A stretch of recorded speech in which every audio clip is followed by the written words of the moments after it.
तो हेलो दोस्तों, तो सबसे पहले हम लोग बात करेंगे राशि पेरिफेरल्स आईपीओ के बारे में, जिसका आईपीओ डेट आप देख सकते हो फरवरी 7 पे स्टार्ट होगा, ठीक है, जो कि फरवरी 9 पे क्लोज हो जाएगा। और इसका जो फेस वैल्यू रहेगा 5 रुपये पर शेयर रहेगा। आप मिनिमम 48 शेयर्स आपको खरीदना पड़ेगा, तब आप अप्लाई कर पाओगे। ये टोटली फ्रेश इशू होगा, ठीक है, कोई भी ओनर प्रोमोटर इसको बेच के नहीं निकल रहे, फ्रेश इशू है। और डेट फरवरी 7 पे है, ठीक है। 7 तारीख आईपीओ स्टार्ट हो गया है एंड 9 को क्लोज हो जाएगा। और जो बेसिस अलॉटमेंट होगा वो 12 फरवरी को होगा।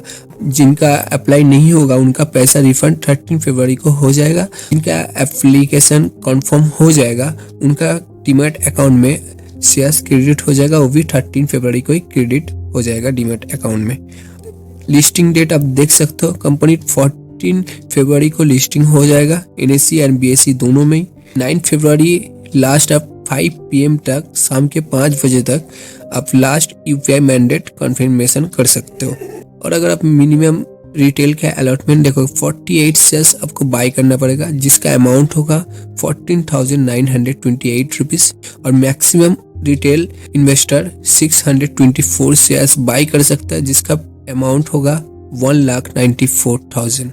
और HNI investor minimum 672 shares buy कर सकता है, जिसका अमाउंट होगा 2,08,992 रुपीज।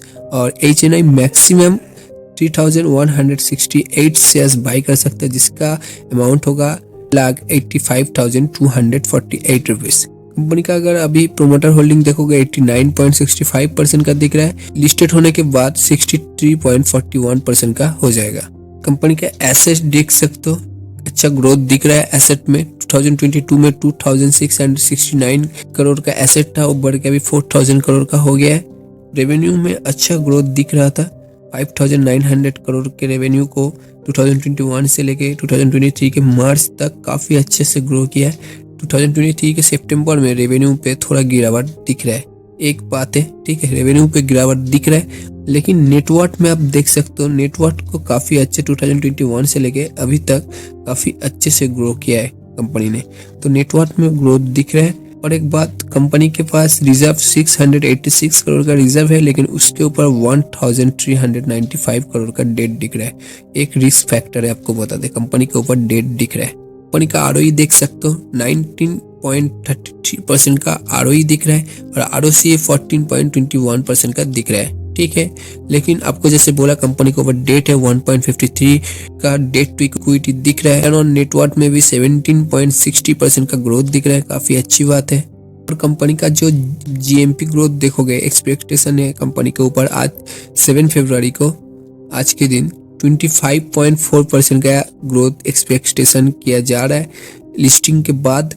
अच्छा है, कंपनी फ्रेश इशू ला रहा है, लेकिन कुछ रिस्क फैक्टर भी है, जैसे कि कंपनी के ऊपर डेट दिख रहा है, एक रिस्क फैक्टर है। और 2023 के सितंबर में कंपनी का रेवेन्यू पे गिरावट दिख रहा है काफी अच्छा, तो रेवेन्यू पे काफी अच्छा गिरावट दिखा है। उसको देखते हुए आप इसको इग्नोर कर सकते हो, क्योंकि कंसिस्टेंसी ग्रोथ नहीं दिख रहा है रेवेन्यू पे, एक रिस्क फैक्टर है। और कंपनी के ऊपर डेट भी है, इसको देखते हुए उतना अच्छा आईपीओ तो नहीं बोला जाएगा, लेकिन एक फ्रेश इशू है, ये भी एक पॉजिटिव थिंग है।